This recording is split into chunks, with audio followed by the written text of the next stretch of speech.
Hello दोस्तों, हमारे channel में आपका स्वागत है। दोस्तों, अंटार्कटिका को धरती का अंतिम छोर माना जाता है। बर्फ से ढके इस महाद्वीप के नीचे क्या है, ये हमेशा से ही रिसर्चर्स की जिज्ञासा का कारण रहा है। अंटार्कटिका पृथ्वी पर मौजूद एक ऐसी बर्फीली दुनिया है जहां इंसानों के लिए रहना करीब नामुमकिन है और जहां का तापमान शून्य से भी कई डिग्री नीचे हो, वहां पर नए जीवन होने की कल्पना करना ही दुर्लभ है। लेकिन दोस्तों, भगवान की बनाई हुई कुदरत जो करती है वो इंसानों की समझ से बिल्कुल दूर है। अंटार्कटिका एक ऐसी बर्फीली दुनिया है जहां पर सर्दियों में तापमान अकल्पनीय रूप से कम हो जाता है और वहीं यहां पर बर्फ के नीचे से नए जीवन का मिलना अपने आप में काफी दुर्लभ बात है। तो आज की इस वीडियो में हम ये जानेंगे कि आखिर अंटार्कटिका की बर्फ के नीचे क्या छिपा है और क्या वाकई में इस बर्फानी दुनिया में किसी जीवन का पनपना संभव है। आइए जानते हैं।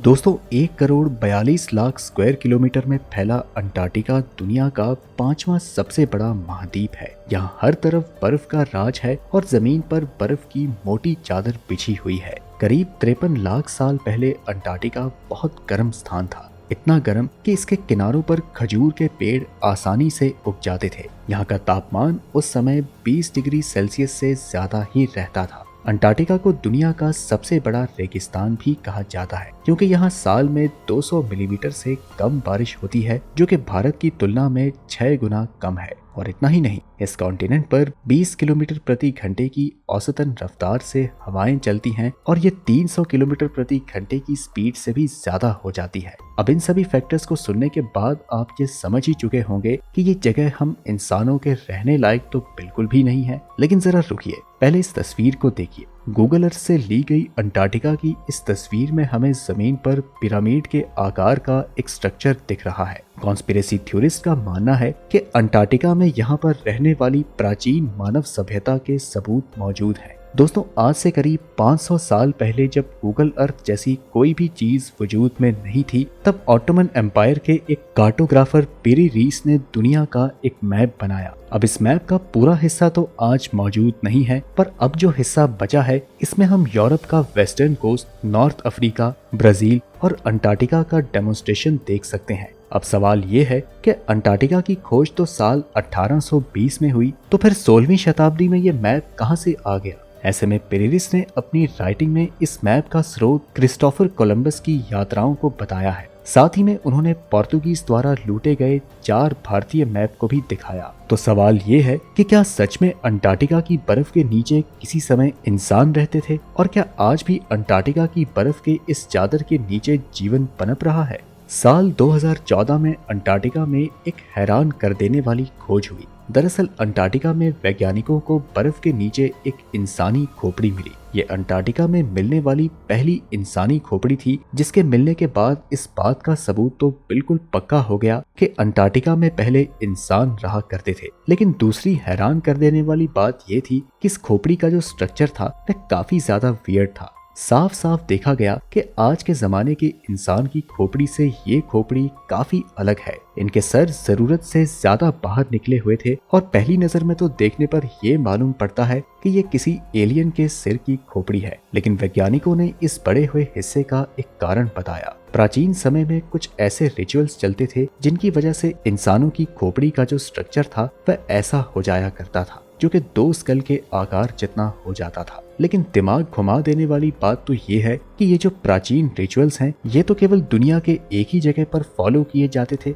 और वो जगह है इजिप्ट। यानी कि प्राचीन काल में इजिप्ट में रिचुअल्स चलते थे जिनकी वजह से वहां पर पाई जाने वाली खोपड़ी ऐसी दिखती थी। लेकिन लाखों साल पुरानी खोपड़ी जब अंटार्कटिका में खोजी गई तो उसका structure same to same Egypt में मिलने वाली खोपड़ी के स्ट्रक्चर से मिलता था। तो क्या इसका मतलब ये है कि अंटार्कटिका में जो पहले सभ्यता रहती थी उसका इजिप्ट वालों से कोई कनेक्शन था। शायद जो लोग इजिप्ट में रहते थे वे इजिप्ट से पहले अंटार्कटिका में रहा करते थे, जिसके बाद वहां पर जो मौसमी बदलाव हुआ और वहां पर जो बर्फबारी हुई और बर्फ जमी, उसके बाद वे वहां से निकलकर शिफ्ट हो गए। तो अगर इजिप्ट के लोग अंटार्कटिका में रहते थे तो इसका एक और मतलब है कि जैसे मिस्र में पिरामिड बनाए गए थे वैसे ही पिरामिड अंटार्कटिका में भी उनके द्वारा बनाए गए होंगे, जिन्हें शायद अभी तक खोजा नहीं गया। तो दोस्तों, आपने अंटार्कटिका में शोधकर्ताओं के गर्म नूडल्स को खुले में लाने और उबलते हुए भोजन को कुछ ही सेकंड्स में जमने की वायरल वीडियोस देखी होंगी, लेकिन अब आप ये जानकर और हैरान रह जाएंगे कि अंटार्कटिका महाद्वीप में नए जीवन का संचार भी हो सकता है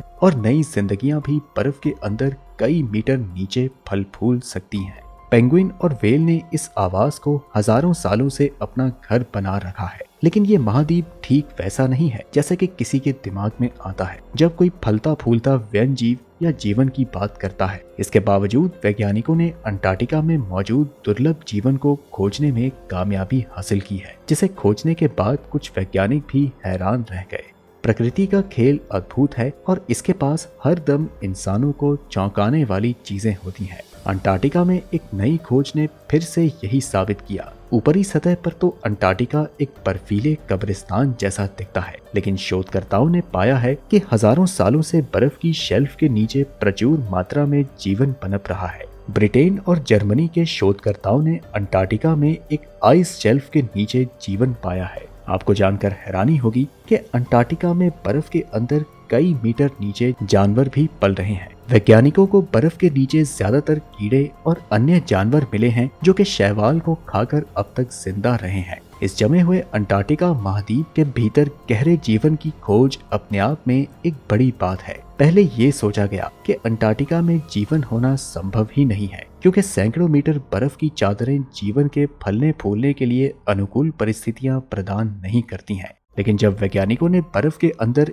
192 मीटर बोरहोल खोदा तो उन्हें कई नई जिंदगियां दिखाई दी। अंटार्कटिका में वैज्ञानिकों ने 2 बोरहोल खोदे हैं, जिसमें से एक बोरहोल 192 मीटर तक खोदा गया है, जबकि दूसरा 190 मीटर बर्फ के अंदर खोदा गया है। इस खुदाई के दौरान वैज्ञानिकों को बर्फ के अंदर वाइल्ड लाइफ का एक संपन्न इकोसिस्टम पाया गया। इसके बाद वैज्ञानिकों ने बर्फ के अंदर अलग अलग गहराइयों पर 77 प्रकार की नई प्रजातियों को खोजा, और सबसे ज्यादा हैरान करने वाली बात यह है कि बर्फ के अंदर करीब 190 मीटर की गहराई में जो जीवन के सबूत मिले हैं वे करीब 6000 साल पुराने हैं। वैज्ञानिकों ने पाया कि बर्फ के अंदर तलवार के आकार के शैवालों को खाकर पलने वाले जीव मौजूद हैं। अंटार्कटिका में करीब 200 मीटर बर्फ के नीचे मिली इन प्रजातियों को लेकर वैज्ञानिकों ने कई हैरान करने वाली बातें कही हैं। वैज्ञानिकों का कहना है कि खुले समुद्र में सैकड़ों मील दूर होने के बाद भी ये जीव काफी वेरिएशन से भरे हुए हैं। वैज्ञानिकों ने यह भी पाया कि बर्फ के ऊपर रहने वाले जीवों की तुलना में बर्फ के नीचे मिले जानवर ज्यादा जेनेटिक वेरिएशन से भरे हुए हैं। उनका ये भी कहना है कि बर्फ के नीचे मिले इन 77 प्रजातियों में तलवार के आकार वाले जीव जैसे कि मेलिसरीटा, ओब्लिका और स्पर्लिट कीड़े जैसे पैरालाउस्पिरा सेकुला जैसे जीव भी शामिल हैं। एक रिसर्च के दौरान वैज्ञानिकों ने अंटार्कटिका की बर्फ में पर्वतों की श्रृंखला और 3 गहरी घाटियां भी देखी हैं। आपको बता दें कि नॉर्थम्ब्रिया यूनिवर्सिटी के कुछ वैज्ञानिकों ने पोलर गैप प्रोजेक्ट के तहत ये खोज की है। इससे पहले सैटेलाइट डाटा के माध्यम से धरती की गहराइयों के बारे में आसानी से पता लगा लिया जाता था, लेकिन किसी खास कारणों से साउथ पोल के इलाकों का पता नहीं चल पाता था। इसीलिए वैज्ञानिकों ने पोलर गैप प्रोजेक्ट की शुरुआत की ताकि साउथ पोल के इलाकों और लापता गुरुत्वाकर्षण डेटा के बारे में पता लगाया जा सके। वैज्ञानिकों के मुताबिक ये घाटियां भविष्य में महत्वपूर्ण और मददगार साबित हो सकती हैं।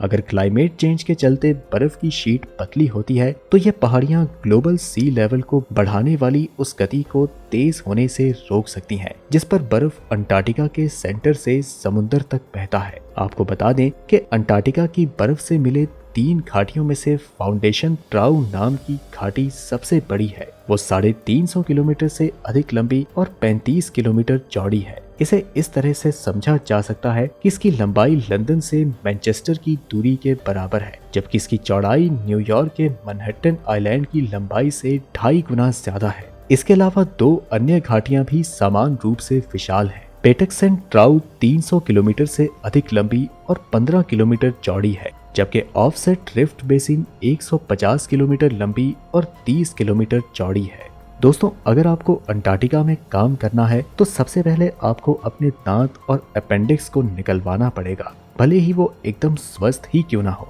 क्योंकि यहाँ के वर्क स्टेशंस पर किसी भी तरह की सर्जरी की सुविधा उपलब्ध ही नहीं है। और अगर ठंड के कारण आपको कुछ हो जाता है तो आपकी सर्जरी यहाँ पर नहीं हो सकेगी और ना ही यहाँ कोई ज्यादा दिनों तक रह सकता है।